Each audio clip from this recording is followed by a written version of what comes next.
Hello, everyone. Welcome to today's talk. I'm Dr. David Sigmund, one of the mentees of your today's moderator, Dr. Gangemi. Dr. Gangemi has been leading the training of general surgery residents in our surgical skills laboratory here at the University of Illinois. It's now known as the Surgical Innovation and Training Laboratory. And as medical director of training, Dr. Gangemi has been leading education efforts here since 2013. In that time, he has completely reorganized our program, revolutionized our curriculum, made it standardized, comprehensive, and proficiency-based. His original efforts have really kind of been viewed as pioneering work, not just here at the University of Illinois, but also across multiple academic institutions, particularly in regards to their training and simulation programs. Dr. Gangemi has been collaborating as a surgical training and simulation expert with the American College of Surgeons Curriculum Committee, the Surgical Ethics Consortium, and the Chicago Simulation Consortium, as well as our own Clinical Robotic Surgery Association. His work is focused on identifying novel strategies to advance education. And without further ado, here's Dr. Gangemi. Thank you very much, David, for the kind presentation. Before I go on with my presentation, I would like to say a few words and to introduce the session. Good morning to all our participants from the United States, and good afternoon or evening to the participants that are in different time zones. Thank you all for registering and participating to our webinar on robotic training. I'm pleased to inform you that we have a total of 306 participants who have registered for this important webinar today. I would like to thank the CRSA for hosting the event and its webmaster, Mr. Riccardo Terrosi, for providing technical support and assistance. Likewise, I would like to thank Medtronic and its marketing director, Mr. Peter Dominic, for granting the CRSA their generous support in favor of this educational event. It will be my privilege to introduce prominent speakers from different areas of the robotic world that will be presenting their personal and institutional experience and approach to robotic training. As a moderator of the session, you must forgive me for setting the rules square at once, and kindly request the audience to ask short and straight to the point questions only during the 5 minutes discussion that will follow each presentation. In order to complete the program within the 1 hour and a half time frame, I must also ask the presenters to complete their presentation within the allotted time of 10 minutes. A timer, by the way, will promptly alert all about compliance with the preset time rules. And now I'm going to start my presentation.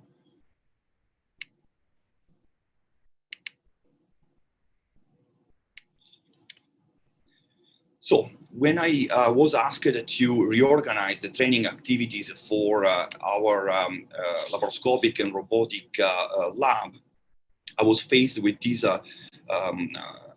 broad and long list of surgical procedures. Sorry, Dr. Gangemi, we don't yes? see the slides. We have a black screen.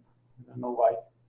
Can you try to restart your share screen? Stop and reshare again? Yeah. Sure, absolutely. So I'm going to share the screen one more time. Okay, now you see now? Okay, as I said, at the point I was faced with this broad, long list of surgical procedures suitable for training. As you can see from the left half of this slide, the selection of procedures was driven by the trainee and or the trainer based on a cherry-picking approach and the respective interest for this or that procedure or the respective expertise of the faculty. Thus, there was an inconsistent exposure to relevant surgical procedures. The verification of proficiency was deferred to the operative theater. A direct access to wet animal lab without transition through dry or virtual reality-based platforms was granted. We encountered a suboptimal, at times enforced attendance as a result of all of the above.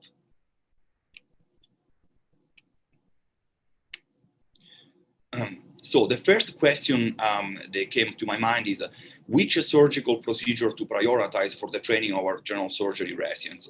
Thankfully, the American Board of Surgery at the same time came out with a new set of requirements focusing on operative performance assessment, they had to be certified on an individual basis by the supervising attending or program director, and to be selected from the following list of procedures. As you can see, about half of these dozen procedures are to be performed with minimally invasive surgery approach.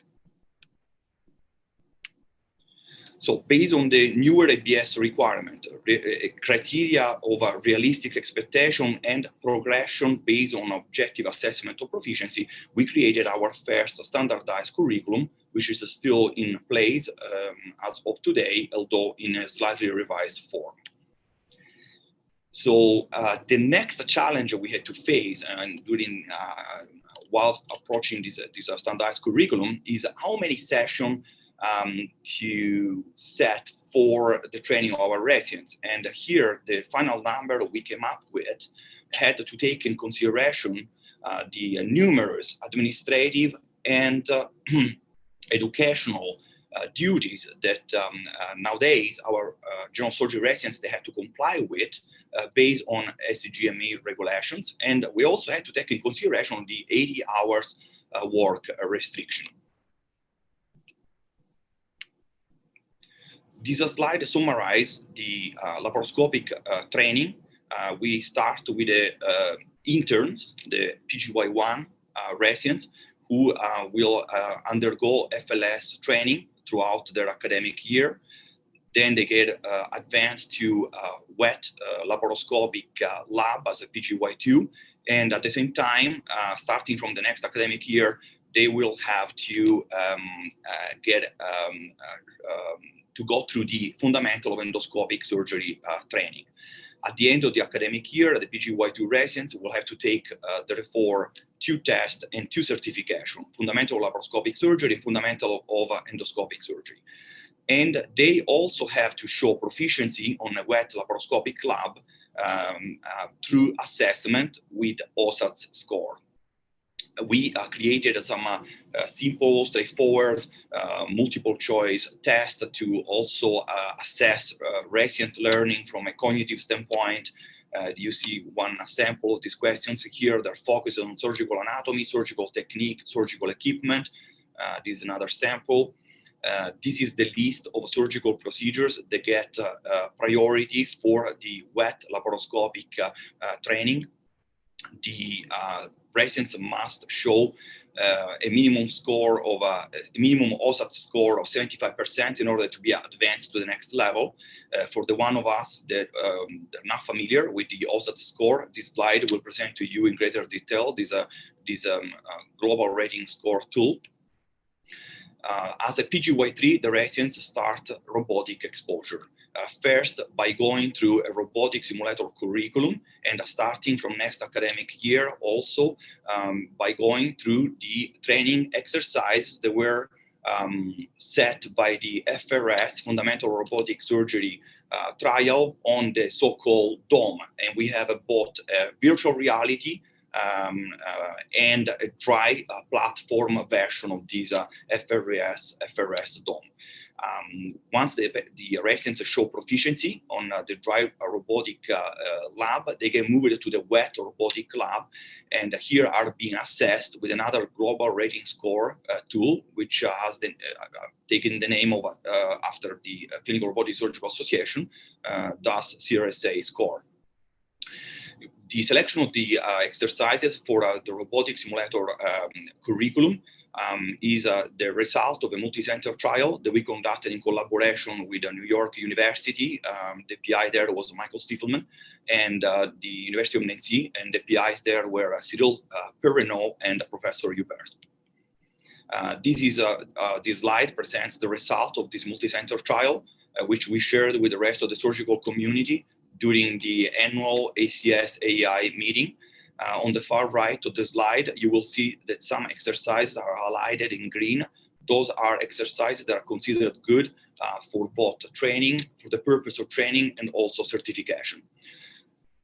The minimum passing score on the intuitive trainer, the so-called backpack, that was coupled later on to the DV trainer, is based indeed on the vendor expert recommendations.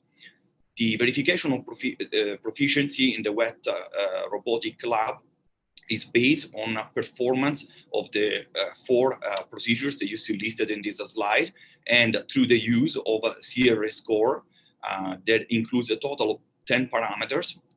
Here you can see a sample of the score and the specific one that is used to assess the collision avoidance parameter. We presented our curriculum and shared with the rest of the surgical community at the annual ACS AEI meeting in 2015. We then moved on to test our residents' perception of this newly implemented curriculum. Over 80% of the residents responded to our anonymous survey. 71% of this group rated the program to be either good, very good, or excellent. And as you can see from the right of the slide, the main complaints, 85% of residents, they asked if anything to have a more training session. This slide presents the robotic volume and experience of the first class of chief resident that graduated after the full implementation of the curriculum. So going from PGY1 to PGY5. As you can see from this slide, this specific chief resident, number 1, logged a total of 74 cases. 31 of them were as a surgeon at the console. The interest for minimally invasive and robotic surgery has been growing throughout the years.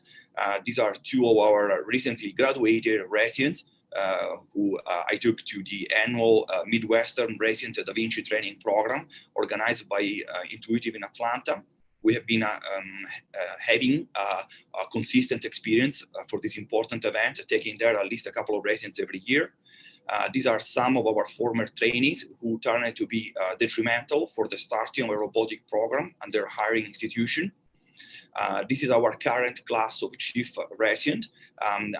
3 out of the original class of 6, the individual that you see highlighted with the red circle, have matched in important and prestigious minimally invasive surgery program. The class of this year includes a total of 8 individuals because 2 of them were part of a prior class but had been incorporated in this one due to the fact that they had taken 1 or 2 years off for research.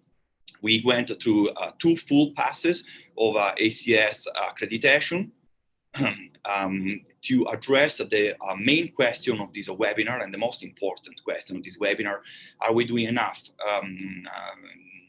The polite answer would be that we can do better. The more direct upfront answer will be no.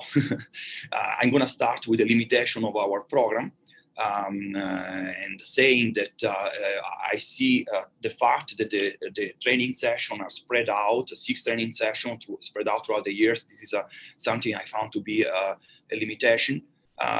Another thing I noticed that more recently is the residents are being exposed to robotic surgery earlier during residency. We have a quite large group. There is 7 general surgeons in our group. It is quite common nowadays that one of us, to be honest with you, usually is me, end up operating with the intern or the junior resident who has not gotten any formal exposure to robotic training yet. And I must also say that much of the assessment by the faculty relies on global rating scores, and we all know these scores are inevitably associated with biases, specifically radar biases. Possible solution that we are currently discussing is to create a sort of lab rotation. So send this group of residents to the lab for 4-6 consecutive weeks and having them go through the entire curriculum at once. One possible concept I foresee with this approach will be how we're going to make sure that they retain their skills over time. Another solution, perhaps much more easier to implement, is to start the formal robotic training in the lab during the PGY1 or PGY2 year. We did a study to investigate perception about this more aggressive approach among our residents, and the results turned out to be very positive. Here's the link to the article, the published article, in case you're interested for more detail. I want to highlight, these are my personal opinion. I think there is a need for the creation of a consensus panel to standardize the curriculum across country and institution. I think that the American College of Surgeons and or the American Board of Surgery should have a central role with implementation of this effort, and that academic centers should lead the way. And I conclude here my presentation, and I open to the discussion session. Let's not forget we have only 5 minutes.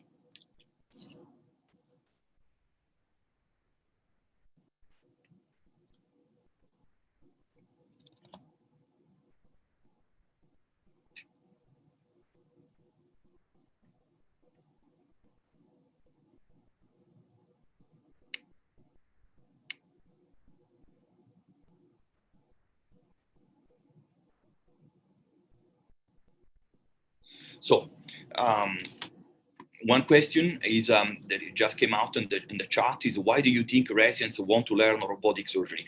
I think they understood this is the future. They understood that that's the direction surgery is going to, and certainly they don't want to graduate from a program and being hired by an institution and see themselves as a surgical professional who is opting for an outdated, I don't want to use the too strong word, obsolete technology such as laparoscopy could be considered by some. Another question is how often residents should sit on dual console? This is a very good question. My personal answer, as much as possible. The dual console is the ideal setting for training. Unfortunately, it's also the priciest option. The dual console is associated with a significant and additional cost. But if you ask me, in an academic center like ours, there probably should be only double console. Another very good question is laparoscopic training necessary before robotic? Again, I'm going to go with my personal opinion. The answer is firmly yes. I think residents should get first their strong basics in laparoscopy surgery before moving to robotic. Let's not forget, by the way, that all robotic surgery start as laparoscopic surgeries. Another question I see here is laparoscopic training necessary before robotic? I already addressed this, yes, and that's why we build our curriculum as it is right now. And another question is, are other skills suffering as residents spend more time learning robotic surgery? Dr. Kuchenberger, I wish you didn't ask this question. The answer is unfortunately yes.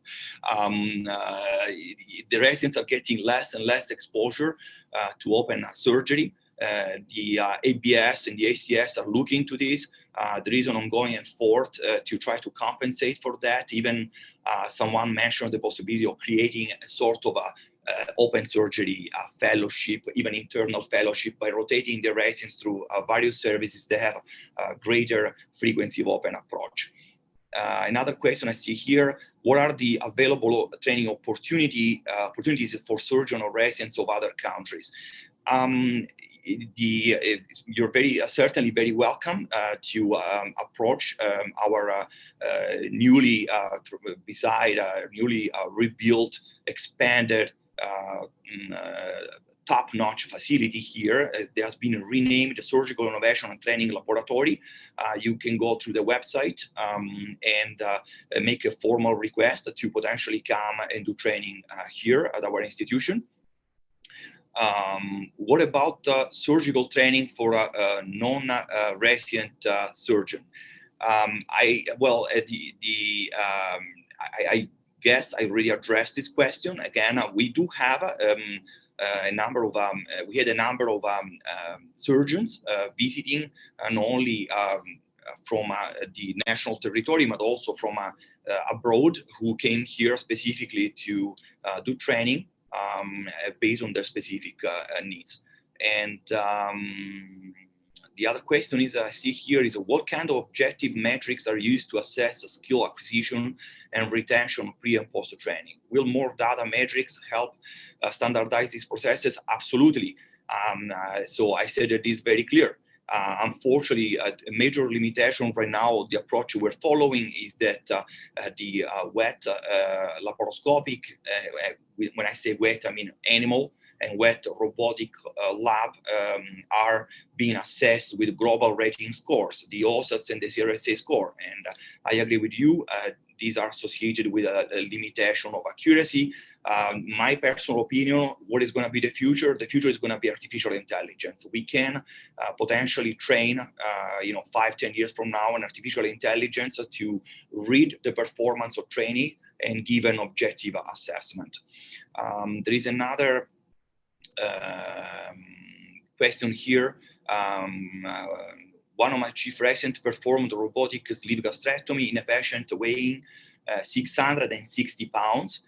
Definitely robotic platform boost residents' confidence and technical skills. This is come from Dr. Hassan. Thank you very much for making this comment. Completely agree with you. I think in the future, there's going to be more and more evidence to highlight that the robotic platform does really make the difference in the most difficult and challenging cases and or patients. I see here the comments. Thank you for the great answer. You're very welcome.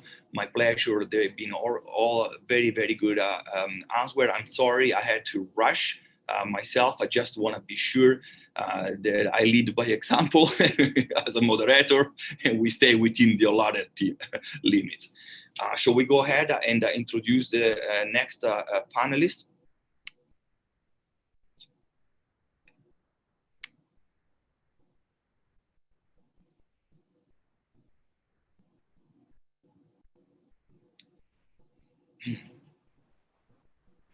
Can I go ahead and Ricardo and the rest of the team can introduce Dr. Hagen? Just want to be sure that you didn't mute me. Can you hear me okay?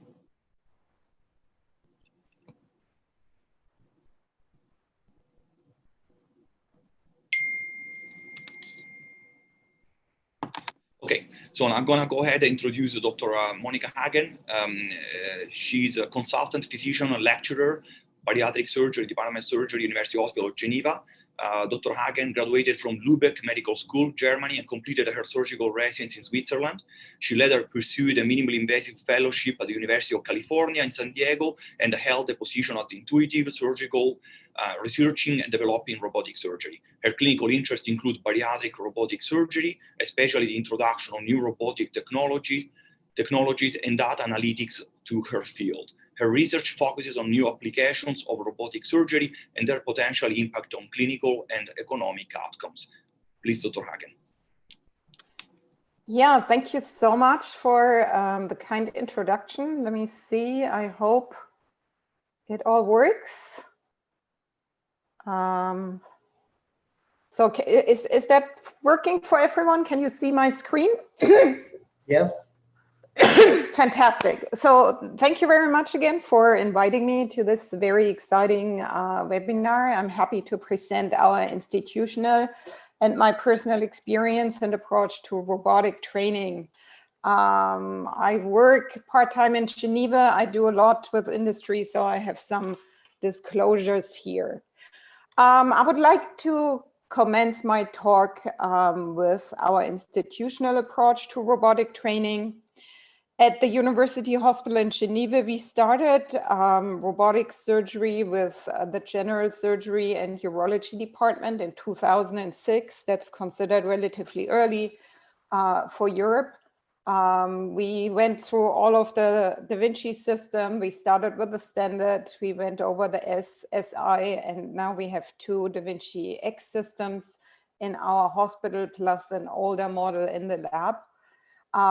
For research and teaching. We've been doing 2 things so far in all those 14 years. Number 1, we held a number of postgraduate courses for external surgeons. And we had that program instituted in 2006 until around 2 years ago. We had a change in leadership, and we currently have a pause on those courses. And of course, we have an internal education for residents/fellows. And I want to go into both of those fields and let you know a little bit what we have been doing. As mentioned, the PROSCIT courses for the external people, we did that for quite a while. These were mostly 2-day courses, and they were structured in a theoretical part with lectures. We did live surgeries, and we provided hands-on training on human cadavers and or models and the simulator after we got the simulator. We had mostly a local faculty. On occasion, when we did more specific courses, we also had external guests, external speakers. So most of these courses were like either very broad in general surgery, or they were customized to the specific interest of our participants. And some of these courses had like a stringent focus, like bariatric surgery, for example. After 5 years of those courses, we made an analysis and we looked at our participants. So it's not the most recent data, but for the second half of this training experience, it looks very similar. So in the early years, we had around 100 participants. Most of them came from Europe, which makes sense. We had mostly general surgeons here, which also makes sense as we are a general surgery unit, but we also had urologists, gynecologists, and actually we had 2 orthopedic surgeons who came and were interested in learning all about the Da Vinci robot. And then in the lab, we did more like experimental work and tried out if we could use the Da Vinci for a hip arthroscopy. Most people did not have previous experience in robotic surgery. Some of them did. The majority came in groups, so more than one colleague came, and that emphasizes also the importance of a group approach. It's a team effort. Robotic surgery, as you all know, the main surgeon is locked away at the console, and you need someone very reliable at your bedside assistant. And around half of our participants had already a robotic system. And with this analysis, we were interested in like how effective are actually those programs for our external surgeons. And the endpoint we picked there, whether they started a robotic program at their institutions or they did not. And you see that round about half of our participants were able to start a robotic program and the other ones were not. And actually the most significant parameter in that was the availability of a robotic system at their institution. It's no surprise, of course, number one, different people came with different intents. Some were actually coming with a robot at home, wanting to start a program. And of course, with a robot at home, that's the only way you can actually start a program. Whereas some others might have just been curious to see what's up in the field of robotics and probably in the process of decision-making, whether to embark on it or not. But the other way around also, if you want to start a robotic program and you don't have a robotic system, that makes it awfully hard. And we know from intuitive data that there's a little time gap between courses and the initiation of a program. And Intuitive, for example, is only training surgeons with a contract in place, also with hospital administration and with first cases already scheduled. Because once you've done your training and too much time passes, you lose your skills and you lose the momentum, and then chances are very low that you actually start a program. That brings me to what we are doing with our residents and fellows. Of course, ours is a lot less structured than what Dr. Genjimi presented. We are plagued, of course, by different structures in Europe and different caseloads. Also, our robotic program is clinically driven more by evidence. So we use the Da Vinci or robotics for very specific procedures. And those procedures are mostly at the peak of the food chain. So we're using it for more complex surgeries. We are not doing routine cholecystectomy. So we are lacking a little bit of the training cases. And then with limited robotic procedures, we need to make sure the faculty has enough cases. And so it's really hard to train all of our surgical residents. So currently we are not training all of the residents in robotic surgery in a structured curriculum. However, anyone who comes forward and wants to be trained, we installed a program that is relatively structured, and all of the residents, they have to pass certain gateways, and they need to prove that they have done their models, and they have to pass it with certain proficiency. So every one of our residents has to go online and register with the Da Vinci online community, and they have to pass the theoretical parts with the Da Vinci Xi. So we want to make sure they actually, in theory, understand the robotic system. We have then our intuitive rep come in and do on-site training on not live models, on models. So they get some basic exposure for any kind of bedside work, docking, troubleshooting, as well as some basic insights in how the console works. We have a simulator here, so we have structured a training curriculum. It's actually quite hard because every one of you who knows the Da Vinci simulator has discovered that there are endless amounts of modules in there, and it's really hard to pick and structure curriculum. In Europe, at least from our end, there's no guidance on that from Intuitive, which ones are the most relevant and the most important ones, and I haven't found anything in the literature either. But we want to see proficiency in end wrist manipulation, in camera control, in energy dissection, needle driving, and suturing. From then, the residents graduate to do bedside assistance, and to me personally, the bedside assistance goes far beyond the classical bedside assistance. When I do my cases, I want the bedside assistant to manage the OR. I'm in a position, our console for the setup for the bariatric is behind the vision tower. So I'm totally shut off. So I need my bedside to actually know exactly the entire procedure. I want them to be the lead in the OR. I want them to manage anesthesia, and I want them to manage the jumpers as well as the scrub nurses. From there on, we have a dual console system. We gradually get the residents / fellows on the dual console, and they start with easy parts of the procedure. I do a lot of bypasses. We do a fully hand suture, jejunal anastomosis. That's a great start. Suturing the anterior layer, and we do not have any objectively structured measurements for proficiency for those clinical parts. It's more my subjective and my colleagues' subjective feeling at what point we can progress the residents / fellows. Since around 2 years, we have quite a busy hernia program, so that is actually a good opportunity for the younger people to step in. We are doing a number also of like smaller primary ventral hernias, also or particularly in obese patients. And that's actually in a much better situation now for our young people. And also going back to what has been discussed before, we see a progressive interest of the residents in the robotic surgery. I remember when I started in 2006, everyone was laughing about me.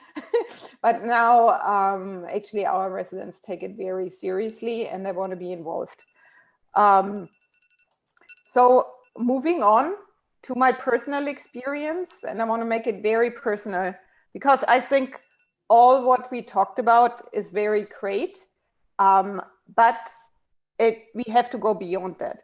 My observation with particularly the young people is the robotic heart skins, they're very easy to learn. It's absolutely no problem for those young people. But we have to go one step further. And to talk a bit about my personal experience, I want to tell you what I did last week, because that really transpired with my training. So that's a picture of wing foiling. It's a new sport where you have this board with a foil in the water and you have a handheld wing. You go on the water. That's kind of my project in the COVID times when the hospital shuts down. It's the sport I picked up this year. And last week I decided to go to Hawaii, where there's supposed to be a lot of wind, to get deeper into that and get better and make progress. However, unfortunately, there was absolutely no wind on Maui. So what did I do? I thought, foiling is an essential skill for that sport, and I need to learn more about that. So I went online and decided to learn the foiling in the waves. And I found this guy online, didn't know much about him. We were sitting in the water, and he was a very special person. It was really interesting. The way he approached his entire training reminded me awfully of what I'm doing. So he was always talking about the awareness of the environment, the situation, my own skills, the structure, how I position myself in the waves, my pedal technique, and to see opportunities, and then to standardize everything, execute on the plan, on all that was learned, reset and repeat and repeat. And that's exactly how I teach surgery. And I think these are the soft skills that our young colleagues actually need to learn. They need to be aware of the procedure. They need to be aware of the anatomy, their own surgical limits. It's significantly so important. Then the setup is like the most important surgical thing, and it often gets forgotten to be taught. Like the way you set up your surgical field, that can make it so much easier or so much harder to perform your surgical approach. But then you also need to adapt, and then always do the same, standardize your procedure. And actually bringing like how I approach surgery and the surgical education. After just a few days, I was up on the foil in the waves. My 6-year-old son was surfing, and the guy, after just a few rides, took it up to circus tricks. And so that learning experience was so outstanding. I took a look who that guy was. And actually, I found out that my surf teacher last week was Zane Schweitzer, who's like a 15-time world champion and a 2-time ultimate waterman. So probably one of the best surfers that is out there right now in the world. And that brings me back to the topic of this webinar. Are we doing enough?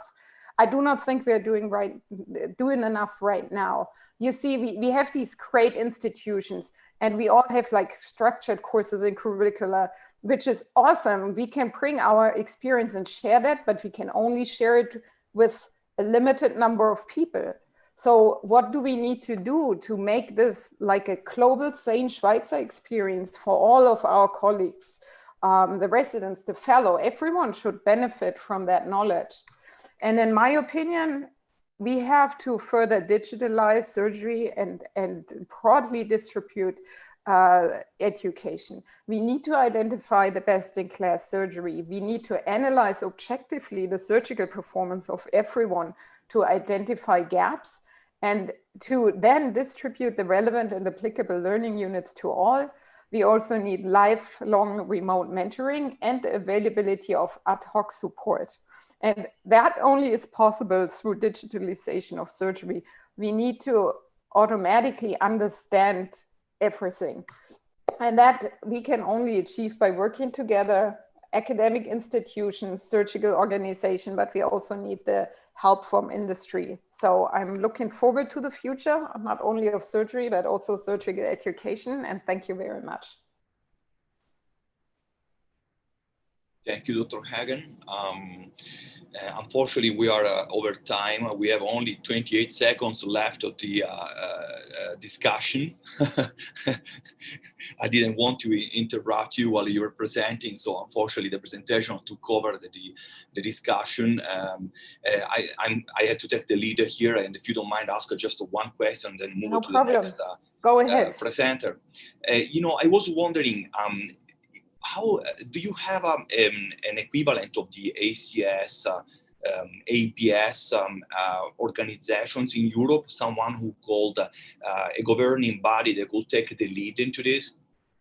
No, we do not have right now. Not at all for robotics. The robotic is in a very different stage in Europe than it is in the US. So unfortunately not.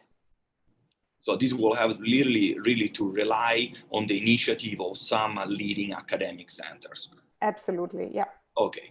Okay, thank you again, Monica, and congratulations for your surfing achievement. Yes, it was fantastic. Thank you, everyone. Okay, I'm gonna go ahead now and introduce Dr. Catherine Kuchenbecker. She directs the Haptic Intelligence Department at the Max Planck Institute for Intelligent Systems in Stuttgart, Germany.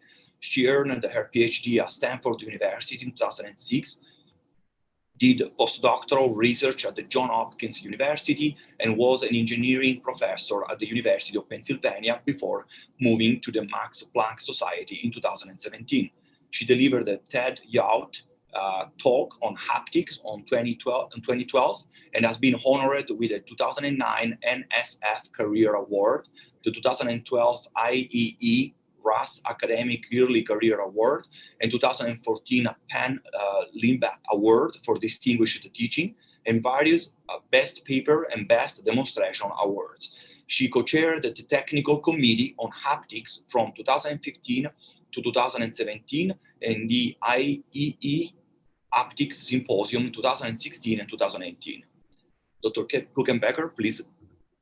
Thank you, Dr. Gangemi, and thank you, everyone. I'm really happy to be here as part of this webinar to deliver a little bit different perspective from the first two speakers, which I really enjoyed their presentations, and that's because I'm an engineer. I'm not a surgeon.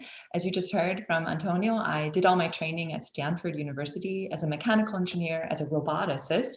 I did a brief postdoc in engineering at Johns Hopkins, and then I was an engineering professor at Penn for 9.5 years, where I did most of the research I'll be presenting today in conjunction with Chris Dumont, the next speaker, and many other great robotic surgeons and trainees there.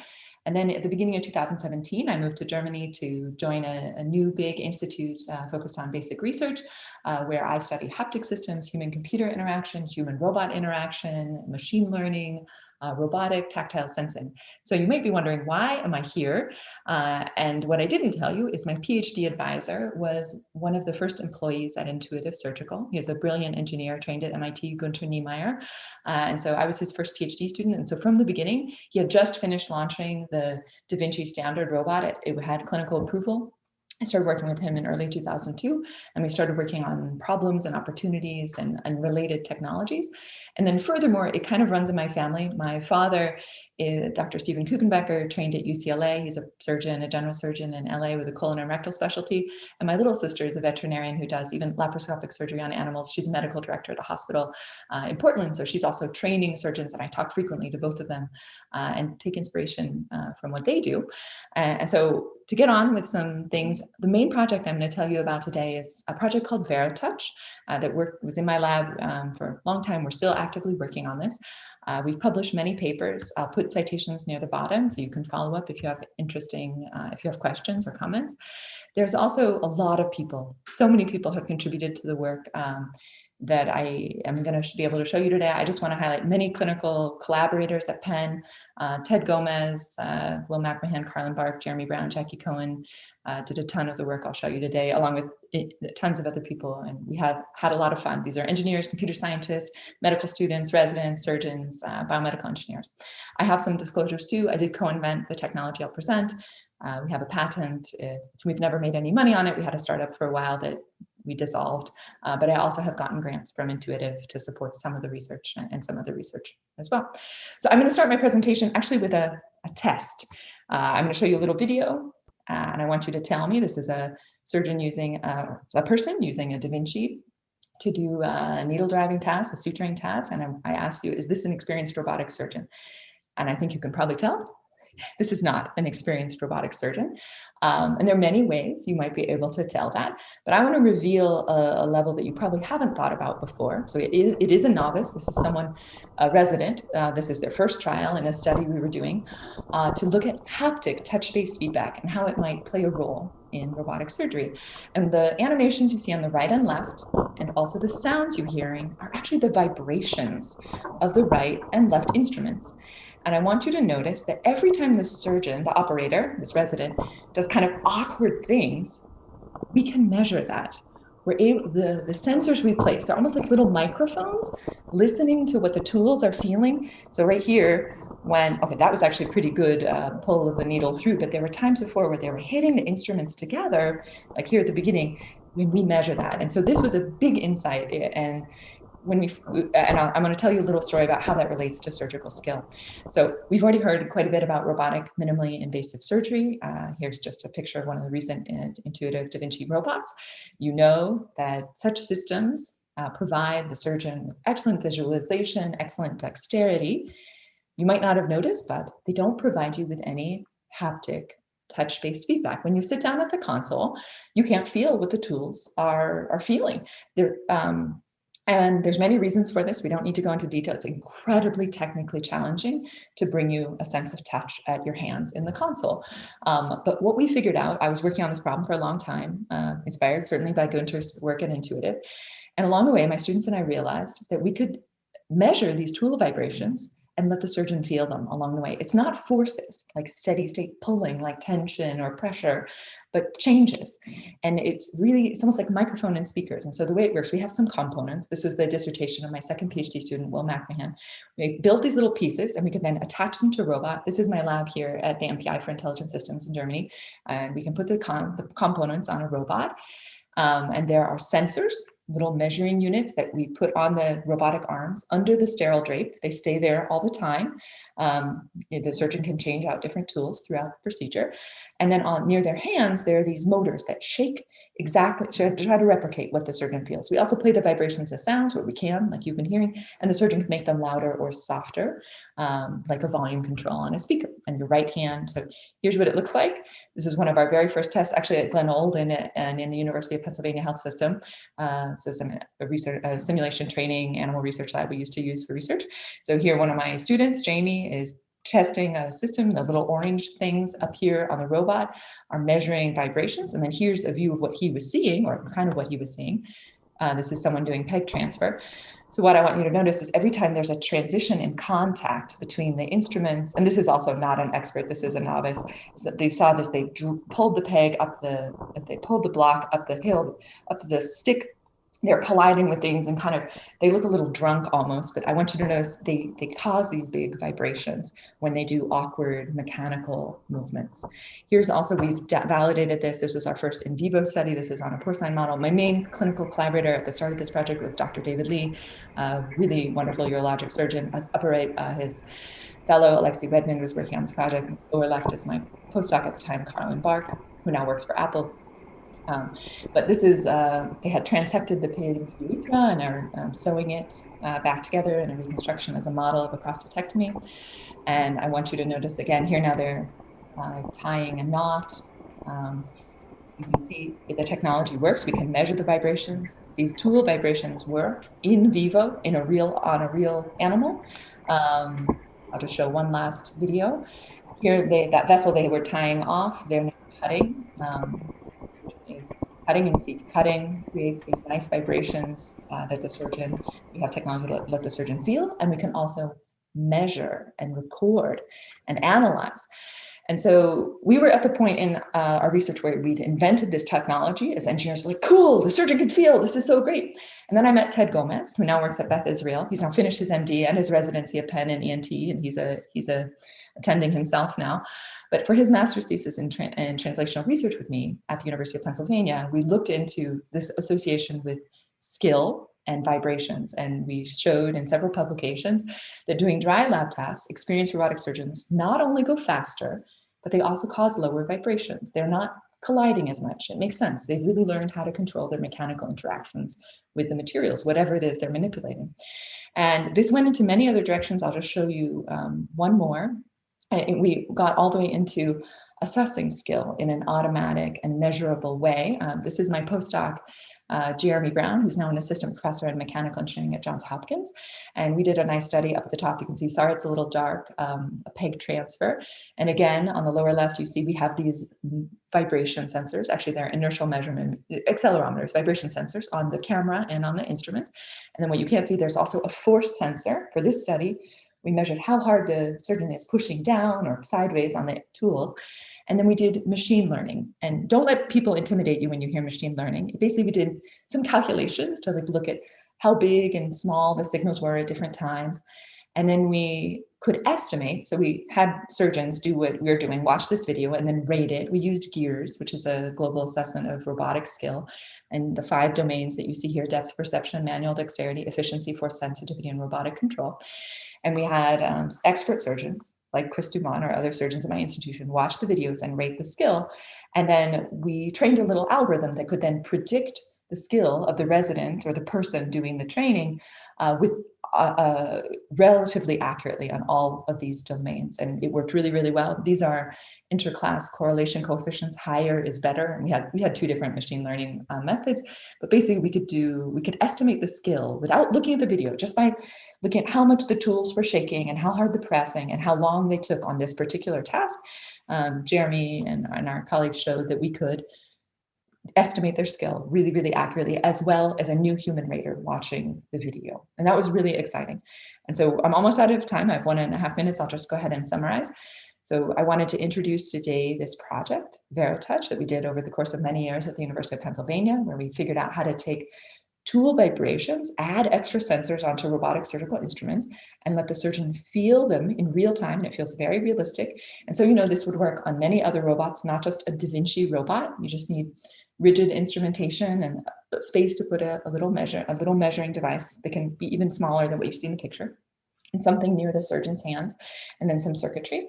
And then we validated that these signals occur in real humans. Actually, upper right is a recording from a bariatric procedure on a human. It's a sleeve gastrectomy. We worked on this with Dr. Dumont. This is a resident. Here we were just recording during real human surgeries. These were general surgery residents doing their first few cases on humans after they'd practiced in our simulation lab on a model of a human stomach the day before. And surgeons, I didn't show any of the data, but we showed surgeons and trainees of all levels. They really prefer being able to feel, but of course that's changing an approved medical device. So we've also done a lot of work on training and skill assessment. And we found that systematically the skill of the surgeon at the console, or the resident, the trainee, or the engineer, if it's just me, strongly affects the vibrations. And for most tasks we studied, higher skilled people cause smaller vibrations. And we can measure that and tell, and then we can also learn patterns over time. And then in work I haven't yet published, but I wanted to just hint at, we've also, of course, then been looking at how being able to feel what the instruments are feeling, the vibrations during training affects their learning. And we have good evidence that we'll be publishing in the next year or 2 to show we think it also speeds up learning. So I do think there are opportunities, technical opportunities we have to improve skill assessment, resident training, and maybe help make this technology easier to master so surgeons can deliver better care. I want to again thank all the wonderful people who contributed to the work I showed today. Thank you for your kind attention, and those who've supported my career and organized this workshop, and also the people who funded the work I showed you. And with that, I would be happy to take any questions that you have. I'm going to stop sharing and leave so that I can see the chat. I see there's a question. Go ahead, Antonio. Yes, one comment, if you don't mind, a quick comment. I want to compliment you. I mean, this is a groundbreaking work. That's how we shall call it. And, I had to ask you this question. What is... I think most of the panelists and the audience will agree with us that this technology might accelerate, simplify, aid the learning curve, right, of the trainees. I'm not sure about the expert, to be honest with you. I've done a small study here in Chicago. But so what's the obstacle? What do you think is the main obstacle for these to become widely accepted and used? I'm sorry, I had to ask you this question. That's exactly the question. So I mean, the limiting factor has actually been personally my time. Moving from Penn to here to Germany, I'm managing director of my institute, which means I'm like in charge of my entire institute, huge administrative duties. I know surgeons also struggle with balancing things. And I have many, many research interests, many projects. Also, Ted, he had a lot of clinical duties. I think you all know that when you're a researcher and a clinician, fitting in time to do your research. So just the pace at which the time we can put into the project has been limited, but it's something I've been able to get. I have a couple postdocs and a new master's thesis student and a new PhD student who are working in this direction more now. But there's also commercial aspects. So I mentioned I had a startup called Veritouch Medical. I co-founded it with a local medical device entrepreneur.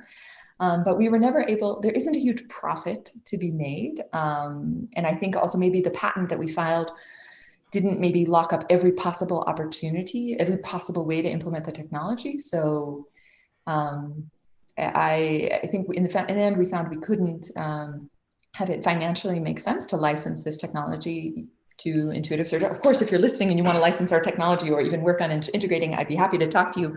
But then maybe it should be more an open source, a public a service project of how to distribute this technology for training.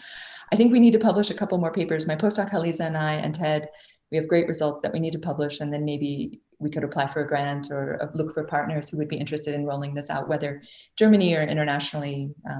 Yeah. I saw there was a question, a few questions in the chat. So someone asked if the devices are on the market. No, this is like a research prototype that we can add to a robot in our lab, like down the hall here in my institute, we have a Da Vinci SI, and we add these components, and then we can create modified experiments. So we can study it here in my lab, and also at Penn, we got permission to put just the sensors on the robots in the operating room, but it's only ever been a research prototype. It has no approval as a medical device. I'm sorry if that wasn't clear. Other great questions, I'll answer them in the order they came in. Antonio, you tell me when we run out of time.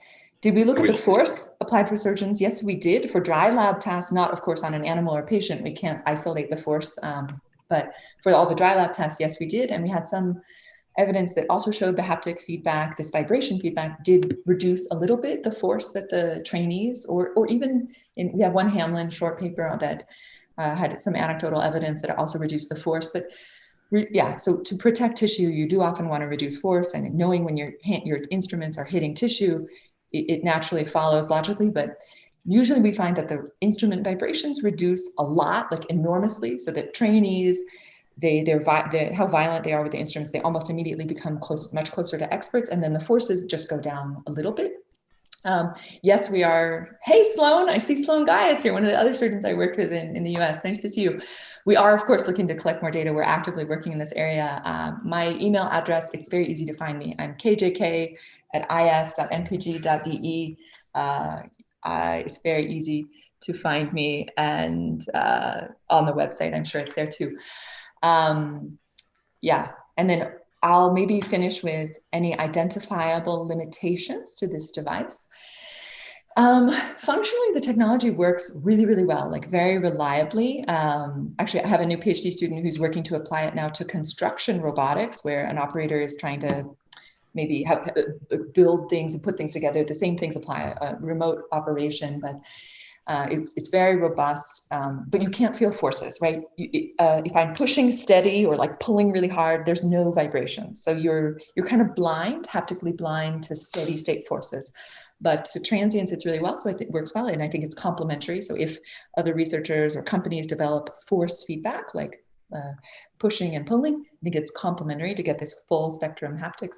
But other limitations, it's just really cheap and easy, and it's very reliable. So I would say it technically I don't see any major technical limitations. Theoretically, it could make the robot go crazy. And this is the problem with any sort of haptic feedback. If there's some signal coming from where you're touching the patient's tissue, and then let's say you're pushing down on the patient's tissue, and then we push your hand up, that can be interpreted as a command, and then the tool can go a little bit crazy. But and that's what makes force feedback, haptic feedback in this telerobotic surgery so challenging. But in our technology, we basically found a way to get around that. And so I've never seen it happen in any of our experiments. Maybe I should end there. Thank you so much. Thank you for addressing all the questions. So it's my pleasure now to introduce the next speaker, which is Dr.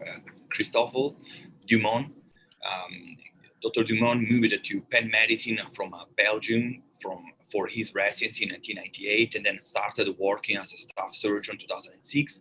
He's a gastrointestinal surgeon at Penn Medicine, specializing in bariatric surgery. He focuses in minimally invasive bariatric surgery, hernia surgery, and macroscopic hernia surgery. A specialist in robotic surgery, he wishes to expand the spectrum of robotic procedures within general surgeries. Dr. Dumont, please. Thank you for that beautiful introduction, and thank you for inviting me to this amazing conference. I've worked closely with Dr. Kuchenberg in the past, who's done some really great work here at our institution. I will present to you more of a practical perspective on how to try to implement robotic training, trying to cross different divisions and specialties within our institution. As Dr. Kuchenberger pointed out, I think education training is a very difficult field as far as really transitioning concepts to a broader clinical field. That I think a lot of the cornerstones of how to do good training or how to provide good training are there, but then often it gets difficult to integrate it within the societies, integrate it throughout disciplines, creating a stream of revenue to allow institutions to buy good training materials and then being able to deliver it kind of just in time to your trainees and having broad acceptance throughout several organizations such as the American Board of Surgery or the European equivalent. So I'm very glad that this initiative got started, because I hope that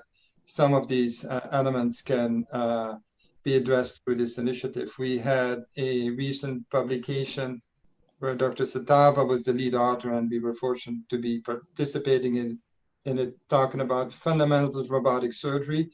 I believe those concepts are now integrated in the newest Da Vinci simulator, and I think that could be potentially a cornerstone in trying to integrate that in across the board training. Now, William Yee, who's sitting here next to me, is going to go through this in a little bit more detail.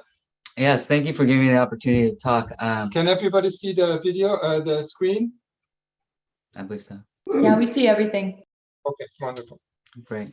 So I am currently working with Dr. Dumont on getting this robotic surgery training program. By the way, so William Yee is a board certified surgeon, has many years experience as a minimally invasive bariatric surgeon, and is joining us for 2 years. Thank you for that introduction, Dr. Dumont. So we're trying to standardize the robotics training program here at Penn. And so that's what I'll be kind of talking about today. And then we'll talk a little bit about future directions in terms of training and where we can go. And also a little bit about how COVID has influenced the way that we train. So from a teaching standpoint, it's a three-pronged approach where we utilize the simulator, didactics, as well as operative cases. I'm pretty sure everyone is familiar with the FRS didactic curriculum. If you're not, it is an open source didactic curriculum online that if you just Google it, you should be able to gain access to it. Where it says the basic toolkit and advanced toolkit, I'll be talking about that shortly here. The intern simulation day instruction that's posted there is a didactics program for bedside robotics teaching that we've integrated into the boot camp that we have for our interns when they first start. So in addition to learning basic things like when to call your senior, how to manage a code and things like that, we've integrated in basic bedside console manipulation into the curriculum for those days. And then I'll talk a little bit more about the step-by-step progression in terms of the operative cases that residents get access to. So at the bedside, they learn how to manipulate the robot, how to dock safely, as well as instrument insertion, and then calibration of the camera and arm positioning to avoid knocking into one another. The console controls teach them ergonomic location reconfiguration of the controls, understanding the various options for moving, zooming, and whatnot, and then clutch, foot, and swapping the pedals, obviously. So this slide kind of goes through the basic step-by-step progression that we have, which is a 3-tiered approach, where we start with them off on the bedside training and then having them do the FRS didactics, and that gets them access to doing bedside cases. And once they've done 5 of those, they can start doing actual console cases, and that involves the basic toolkit, which is, as I'll get into, deals with the simulator. And then once they've done 5 of those cases, they can advance on to doing the advanced toolkit, which again has to do with the simulator, as well as 5 console cases, gets them access to doing more advanced cases. This just goes through as what I've talked a little bit about before, which is the intern boot camp, as well as the FRS didactic that they have to do online. There's additional inputs that each individual surgeon can provide in terms of operative videos that they want them to watch, on port placement slides that they want them to look at. So the basic toolkit is on the simulator, and it involves these 5 modules on the simulator. And as other people have noted, there are many modules on the simulator.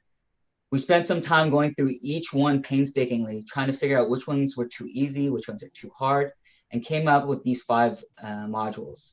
I'm going to run through them quickly here, which is Camera 0, which is teaches them how to center the camera and clutching. The Clutch, which is, again, clutching and focus on reframing. The Ring Roller Coaster 3, which really teaches them what I think is the hardest part of using a robot, which is wrist articulation. And then using of both hands to move the objects both vertically and horizontally. And then needle driving, and then use of the energy pedals. So the next step, I've talked a little bit about the basic toolkit. The advanced toolkit, we thought about using more advanced modules on the simulator, but after this study showed that the FRS curriculum was a good substitute for all the different types of trainings that many institutions had, we've landed on using the FRS as our advanced toolkit for that second kind of barrier before they moved on to doing more advanced cases. Just in the sake of time, I'm just going to blow through this a little bit, but basically this study showed that the FRS curriculum was inferior to all the other types of curricula that were in existence throughout the institutions that were part of the study. So this advanced toolkit shows these 5 modules, and then we added the combo exercise, which is kind of a culminating simulation exercise on the simulator. So I'm going to kind of rush through these modules quickly for the sake of time here. So we have the 30, I'm sorry, this is the title of the slide is incorrect. This is the ring swap. This is knot tying, vessel energy dissection, the railroad track, the 4th arm cutting, and then the combo exercise.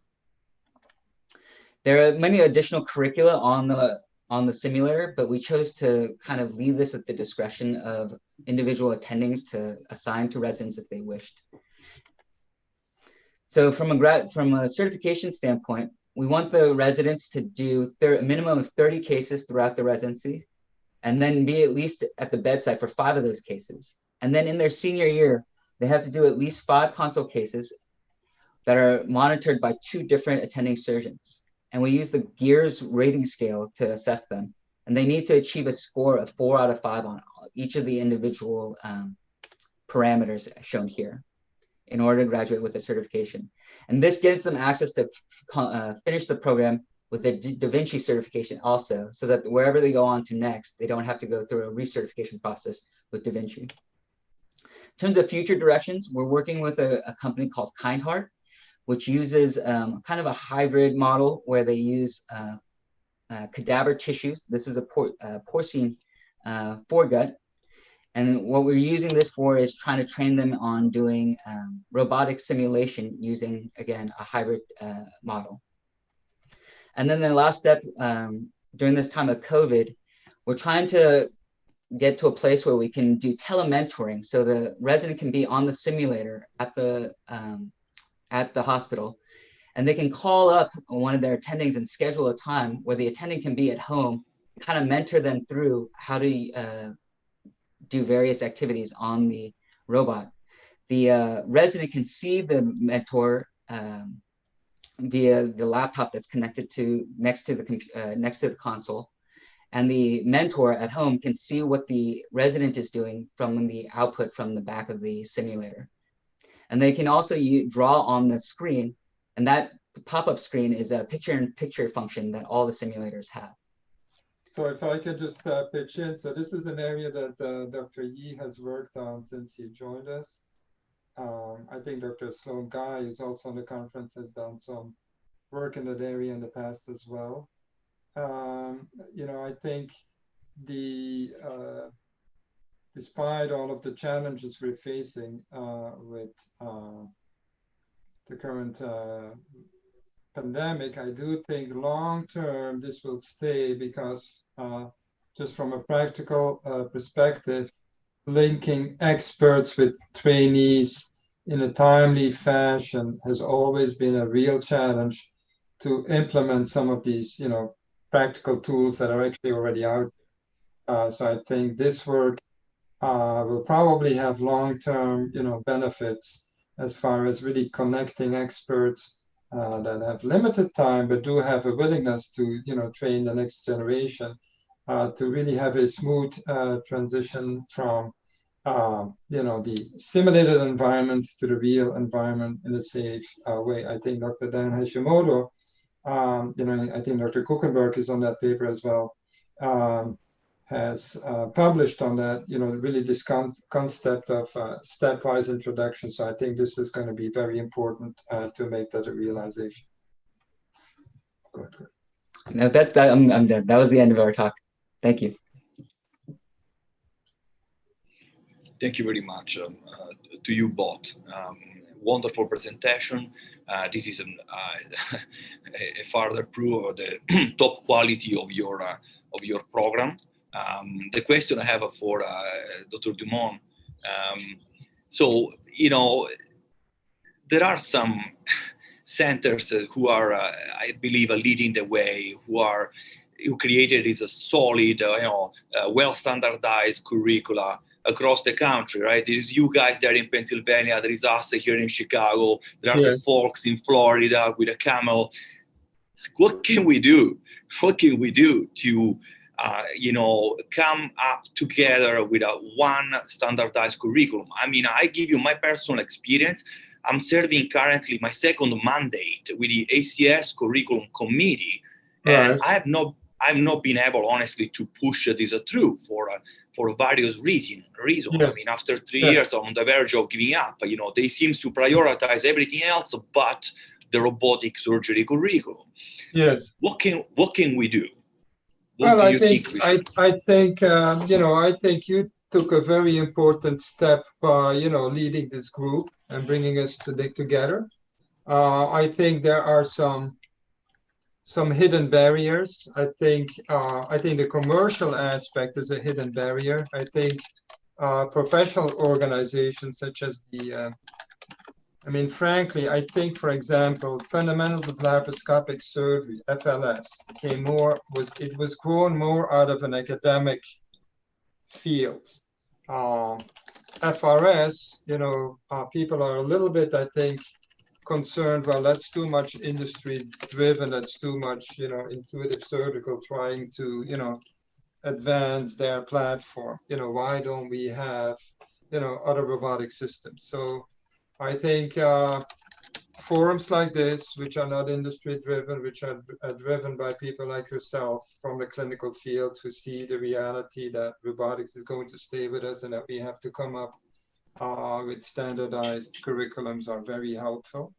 I think collaboration among a couple of institutions in coming up with a standard curriculum that works at our institutions and sharing that best practice is going to be very helpful. And I'm very happy that you're taking on that position within the ACS. And I think ultimately they will come around the corner and acknowledge that this is a very important field, and they will acknowledge your curriculum that you're presenting to them. I think continuing to publish on this and to continue to bring it to the open, and, you know, some of these, you know, publications or papers are not, well, they're not really, they're important because I think they can highlight the importance of the fact that this not exist. If you turn it the other way around and you tell a patient, you know what, we're doing robotic surgery, and the way we train our residents is very different from the way they train the residents, 5 minutes from here. They would be, very surprised by that, just like that would be like so eye-opening to the public. I mean, the public would not even believe that we're having a struggle to really bring this out to national organizations. So I think advocacy, as you're doing, is a cornerstone to move this along, I think. And I think a lot of it is out there, a lot of it is available. And I think, coming to an agreement is important, and your involvement with the college, I think, is going to ultimately lead to success in this domain.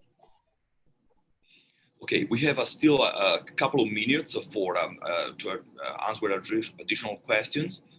I see here, do you see them, Cristobal? They mentioned certificate of training from Intuitive, but what about other companies? What is it, like CMR? Do they offer a certification as well? So certification right now is very much, so I think, again, I think Intuitive wants the certification to be, that ownership to be taken over by the institution.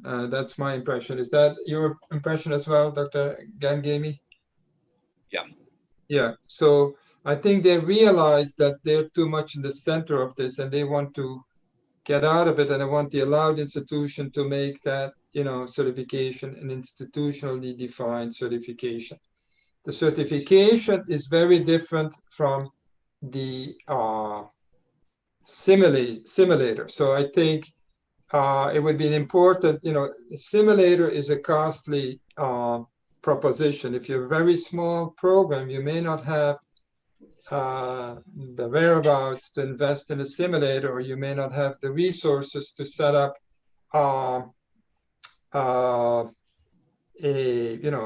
proctored sessions with a fellow. So a lot of the bigger institutions like ourselves, we have more resources than smaller institutions. I think we need to come up with models that allow non-high technology simulators to deliver the same type of quality training. And I think that's possible. All of these tasks and techniques are very basic tasks and techniques, and you can translate that to an environment that suits your specific institutional needs.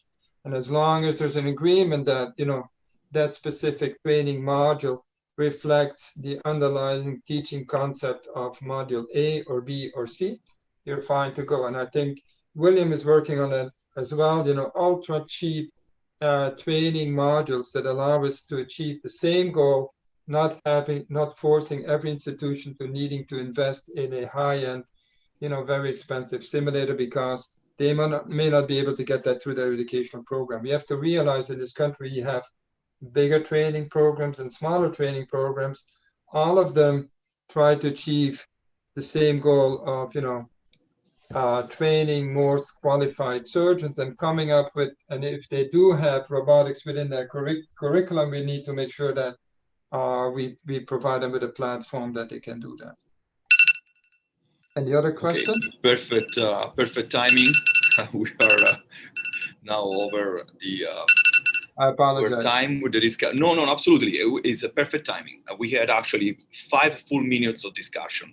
Thank you so much. This was a very, very interesting and raised so many also interesting questions. But now I have to introduce our last presenter, which is Dr. John Lenihan. He's an OB/GYN physician who has specialized in minimally invasive gynecology surgeries for the last 30 years. He was a very early adopter of laparoscopic hysterectomies in 1991 and performed his first robotic hysterectomy in June 2005. He has lectured at many professional society and international meetings on robotic surgery and was an original intuitive surgical gynae epicenter surgeon. He also has a strong background in aviation and simulation, having graduated from the US Air Force Academy and served 23 years in the US Air Force. He was on faculty at the University of Washington School of Medicine as a clinical associate professor, and has published many peer-reviewed journal articles, as well as authored several books chapters. He recently left his clinical practice and is now working with Mimic Simulation in Seattle, Washington, helping them to develop the next generation of robotic surgery simulation and proficiency-based training curriculum. Please, Dr. Lenihan. Thank you very much, Dr. Gemini. And I appreciate, as an OB-GYN, being asked at this prestigious general surgical webinar. And I'm impressed by the question, are we doing enough? You know, everybody has talked about the needs for standardization and the needs for getting more access. So to me, this is a simple subject. Are we doing enough? No. Can we do better? Yeah, of course. So a lot of smart people are watching this and contributing, and we got to put our heads together and figure out how to do better. So I'm going to come at this not from an industry viewpoint, but as a combination clinician and a very pro simulation surgeon.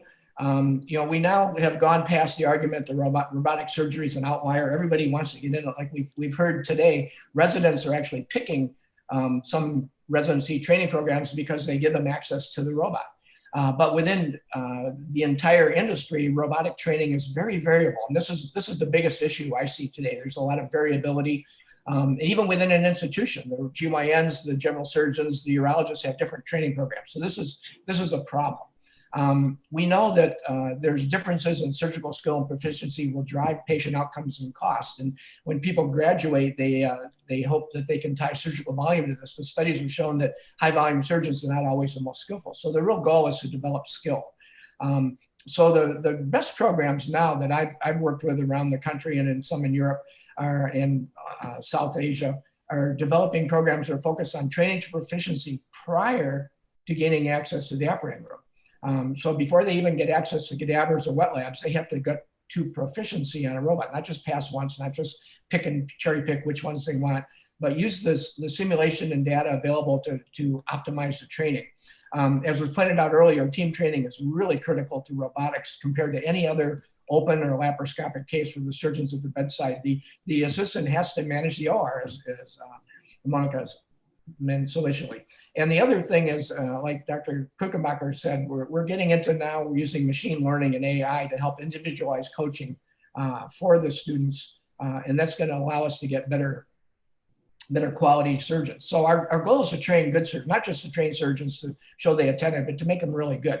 What does it take to become a good surgeon? This was a Delphi study done in Europe where they asked a lot of experts, what's it take to be a good surgeon? And the number one characteristic that they came up with was innate dexterity. You know, you can't be an NBA basketball player unless you can dunk a basketball. This was a study done by Andrea Moglia in Pisa, Italy, who looked at 155 naive, robotically naive medical students, put them through a basic VR curriculum, and they had to pass these exercises, 5 exercises to proficiency. And this is something now that we're incorporating in a lot of our curriculums. We talked about getting curriculums. What can you use? We've got those. We can provide those with you. So they used 5 exercises, and they had to pass each exercise 5 times with 2 times consecutive. So not just did they pass it once, but are they proficient at it? And they got this kind of right shifted bell curve where they found 3 groups of students. They found the top performers, and these are your rock stars. These are the ones who are going to get it. They're going to get it done right away. They're really good. They've got the average, which is about 88%. And then they've got 11% of students that are going to take a long time to finish, who really don't have the surgical aptitude. And these students take away resources from the other students in the simulator and getting in the OR. So is this important? The skills are important? Yeah, this is a study out of the Michigan Urologic Surgery Improvement Collaborative, or MUSIC, 2,200 radical assisted prostatectomies. And they looked at gear scores, and they found surgeons with the lowest gear scores had the worst outcomes. So even after training, surgical skill really matters as far as getting good outcomes in the OR and good results. Dreyfus and Dreyfus at the University of California have push this model of learning from novice to advanced beginner to competent proficient expert. We all hope that when we graduate residents, they're at least competent. That means they're safe. They can go out, operate independently, and they can be safe. But many recent studies have showed a lot of residents graduating not only from general surgery, but GYN and even urology don't feel competent to operate independently when they graduate. The goal is to develop proficient surgeons these are usually after you get out and practice and get a lot of cases under your belt. They're not only safe, but they're moving cases through the OR, they're getting efficient. And what does proficiency look like? This is a score from one of the Mimic VR simulators. You've all probably seen the DV trainer. And in this particular curriculum, this resident, to get a passing proficiency score, has to pass each exercise 5 times total and 2 times consecutive, and then they pass this exercise. And this is using metrics, both efficiency metrics and safety metrics. Is that important? Yeah, this is a study that was published by a friend of mine, Dr. Culligan from Morristown, New Jersey, who took a group of naive robotic surgeons who had done a lot of surgery, but they've done prostatectomies and hysterectomies, but they had never operated on a robot. And he did a standardized training program where they had to pass twice consecutive and 5 total to pass this curriculum. And then they put him on a robot for the very first time. And they found in this hysterectomy model, they got scores that were comparable to the experts compared to these controls that have been out there, gone through the Intuitive program, got their certificate of proficiency from Intuitive, and done 30 to 40 cases. And you can see that actually training, getting the psychomotor skills up really made a difference for these surgeons.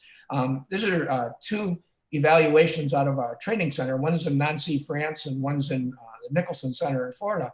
And we see the same kind of curve with board certified surgeons who come in for a 5-day course to take the classes. And there's a group of surgeons, 22%, that are going to take a lot longer to train. So wouldn't it be good to identify these surgeons early on in their training and their residency?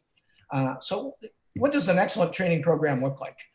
Individuals are uniquely identified, data is recorded, available online. A lot of this is just, they have to have 2 surgeons evaluate them on their last case. Well, wouldn't it be good to have a training profile that would go through their entire training program from R1 to R5 so that you can see how the students are doing and progressing? It's available online.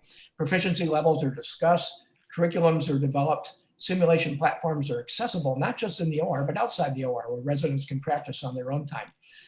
The simulation is transferable to the real tool. Teams can and will train together, and individuals are given timely and actionable feedback. And that's really important, especially with our new millennial students. They want to know how they're doing right now, right today. How does it compare to everything else?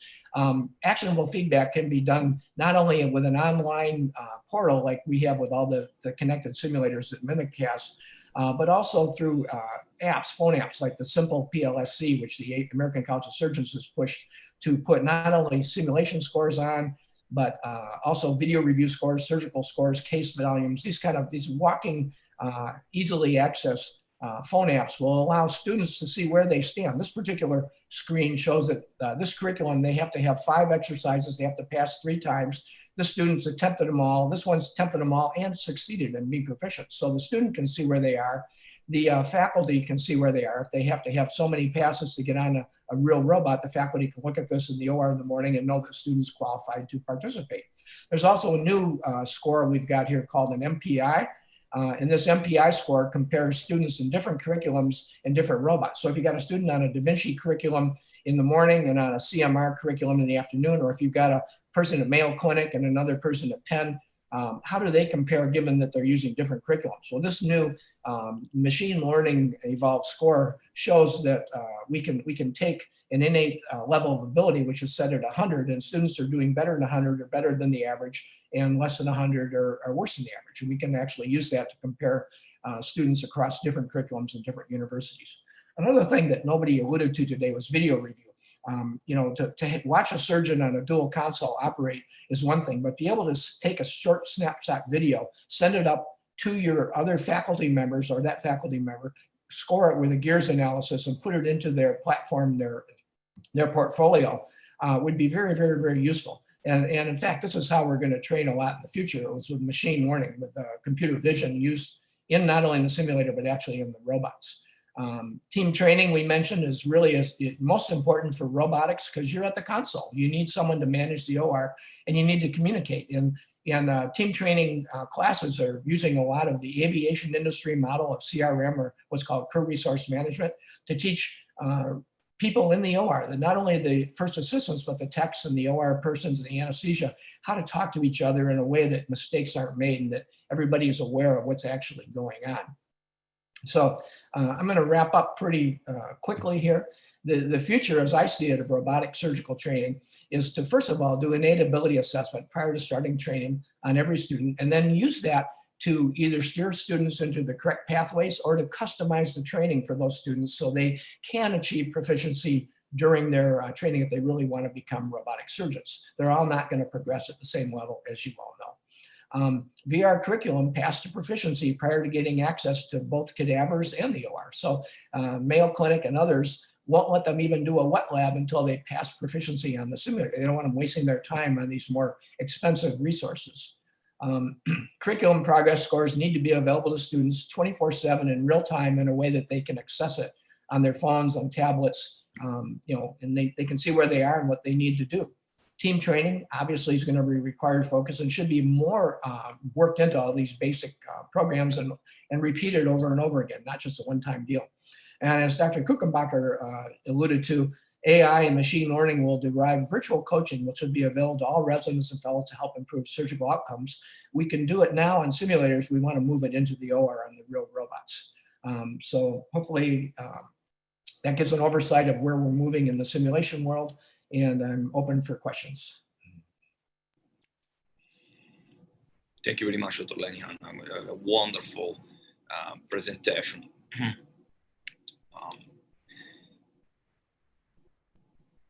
You said something, you made a comment earlier during the prior presenter presentation about the industry role in contributing the creation of these standardized curricula. And, you know, I agree with you. You said the certification from industry is essentially just a certificate of attendance.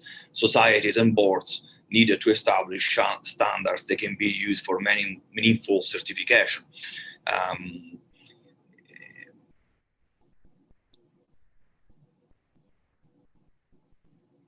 The problem is how, as long as the societies and the boards do not make this effort, the industry will have to fill in the gap. Is that right? That's my impression.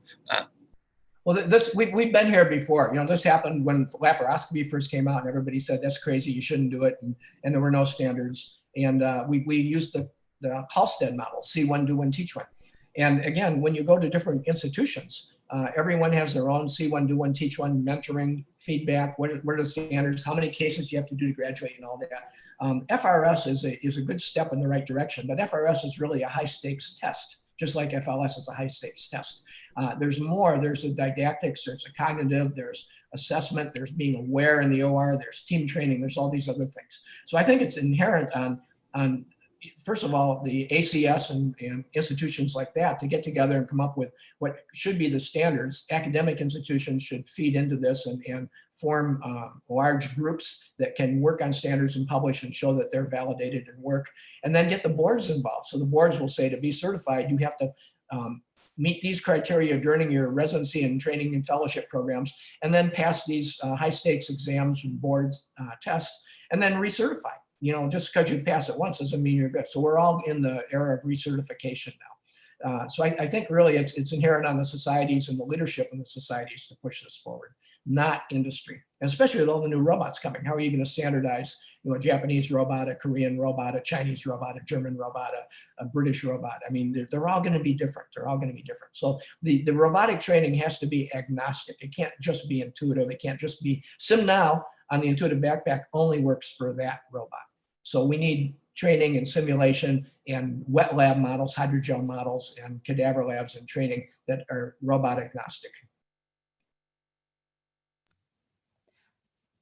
John, this speaks great volumes about your professionalism, your personal, and also the companies behind you. And I will say also your intellectual honesty. Is a kind of comment that allow me to say it will less likely come from other industry who are in the market. So I really congratulate and compliment you for being so honest about it. I think they're asking questions. Do you see them in the chat, John? Do you want to address some of them? We have some time.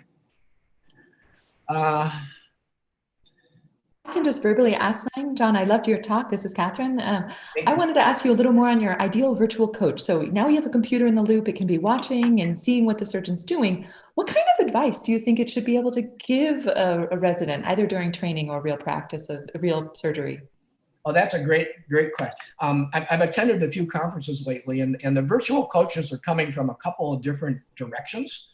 And the idea of this is for a surgeon working on a simulator, like you say, the hands are jerking or there's too many vibrations or whatever. The simulator should be able to identify that and then give feedback to the instantly to the student that, okay, if you want to become a better surgeon, hold your hands more steady or keep your master workspace range in here. This is coming from multiple different ways. The number one thing we're seeing is using kinematics of the actual robot. The Da Vinci robot and all the others for that matter know that the robot controls know exactly where the arms are at any instant in time. So they know if I'm bending my wrist or angling my wrist or pitch, yaw, roll. And those kinematics can be identified through the loggers and recorders in the robot. The instruments actually bend, so you don't know exactly where the end effectors are, but you know mostly, and there can be errors in that, so you might not want to trust it, but I agree. We've actually been doing some augmented reality vision, seeing the instruments and trying to augment what the surgeon does. So Andrew Hung, who's a urologist at USC, has done some kinematic data, and he can separate activity and motion from experts versus beginners based on how they move the camera and how they move the camera. That's one thing. There's other things, eye tracking. The Mount Ghazi at Rochester has shown that by watching how your eyes move during surgery, you can identify good from bad. And this correlates with outcomes. So there's a lot of, the goal is to identify good and then to train good. And using computer vision, automated scoring like the CSATs people are using now, to give instant feedback to surgeons, not only in simulation, but on dry lab models, on wet lab models, using kinematics of the robot to see where it's going, how you throw your needle. When you throw a needle, do you throw it this way or that way? And we can identify how good surgeons throw their needle. That'll allow the computers to give instant feedback in simulation. And then the holy grail is to do it in the OR. And the big thing I think is coming is GPS. Where surgeons all the time, they get in the abdomen and they say, where am I? There's too many adhesions. Where's the anatomy? Where's the tumor? And GPS will help us with that. And that's coming too. So there are a couple big areas where machine learning and AI are going to really advance how we educate surgeons. But we need to incorporate those into standards, and we need to have certification of proficiency that's using the latest technology to identify what's good.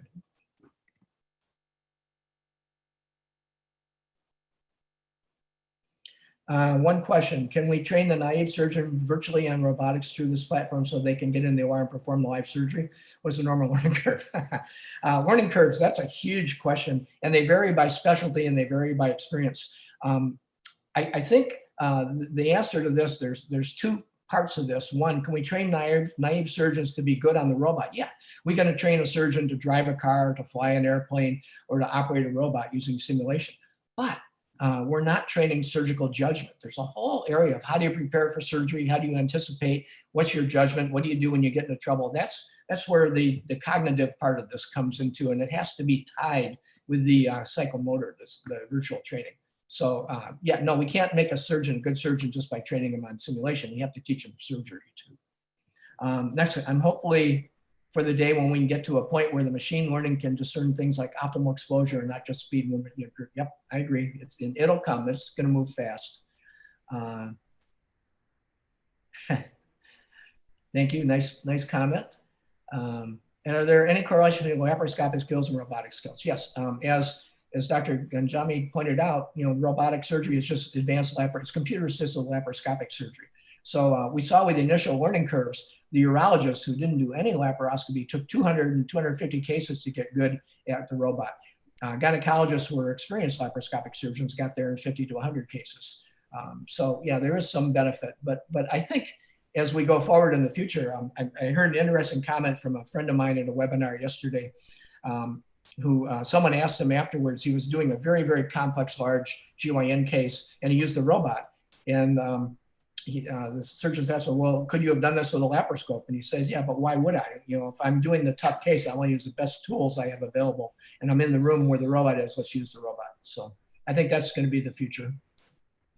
Yeah, if I may add something else to this, due to, unfortunately, my growing amount of gray hair and a few thousand laparoscopic cases later, another reason for us, the surgeon, to opt for the robotic platform, I think Monica will and Dr. Dumont will agree with me, because it takes a physical toll on you. You know, I honestly, if I do a laparoscopic colon nowadays, on a difficult colon, I'm in the OR for 4 or 5 hours. When I go home, I'm sore. I mean, I'm not gonna deny it here. Sometimes I end up myself putting an ice bag, on the shoulder that takes the greatest toll. So there is a benefit, and this is something that has been neglected, honestly, largely neglected. But there is a benefit even for the surgeon, not just for I agree. the well-being of our patients. So I think it's an important consideration. In the future, we should put more focus on it, because we have our right to say something about it as a surgeon, as a human beings.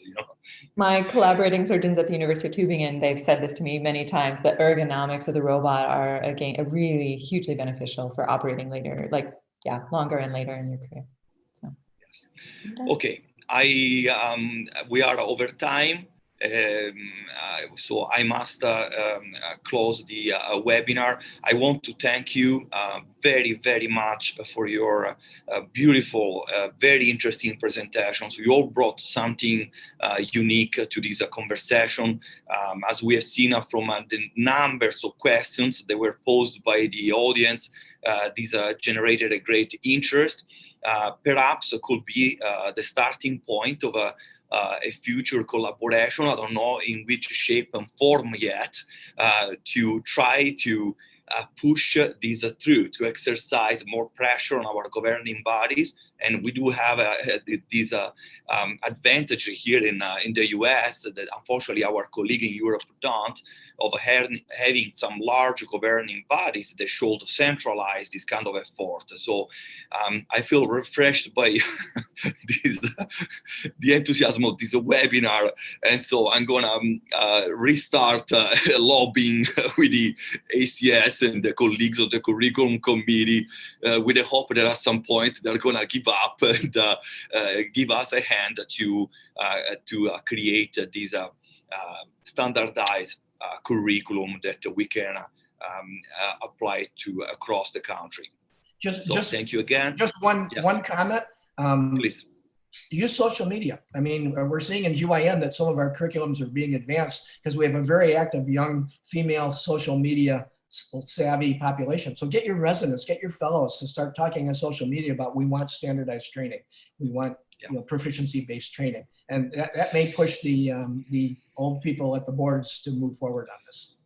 Yeah, I agree, John. We need to change the strategy here. These are the very formal approach and pathway might not be necessarily the most effective. At least this is my experience so far. And so this is one alternative approach that I think we should look into. So I'll talk to my residents, and we need to think them about like a resource, like they are. Okay, so thank you again. Enjoy the rest of the day and the evening for the one of you that are in the different time zone. And I'm looking forward for the next opportunities together. Thank you again. Bye, everyone.